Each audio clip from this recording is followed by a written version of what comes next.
தமிழ்நாட்டில் நாடாளுமன்ற தேர்தலுக்கான வேட்பு மனுக்கள் மீதான பரிசீலனை முடிவடைந்த நிலையில் இன்று மாலை இறுதி வேட்பாளர் பட்டியல் வெளியிடப்பட உள்ளது.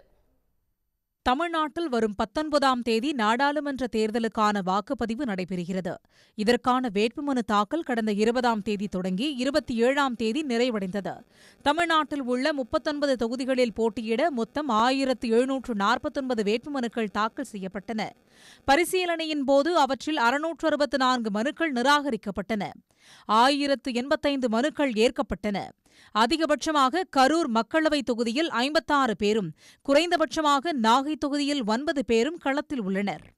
விளவங்கோடு சட்டமன்ற இடைத்தேர்தலில் போட்டியிட மொத்தம் 22 வேட்புமனுக்கள் தாக்கல் செய்யப்பட்ட நிலையில் 8 மனுக்கள் நிராகரிக்கப்பட்டன. 14 மனுக்கள் ஏற்கப்பட்டன. வேட்புமனுக்களை திரும்பப் பெற மாலை 5 மணி வரை அவகாசம் வழங்கப்பட்டுள்ளது. அதன் பின்னர் இறுதி வேட்பாளர் பட்டியல் வெளியிடப்பட உள்ளன. சின்னம் பெறாத கட்சிகள் மற்றும் சுயேட்சைகளுக்கும் சின்னங்கள் ஒதுக்கப்பட உள்ளது. இறுதி வேட்பாளர் பட்டியல் வெளியானதும் அடுத்த 18 நாட்களுக்கு தமிழ்நாட்டில் அனல் பறக்கும் பிரச்சாரம் நடைபெற உள்ளது.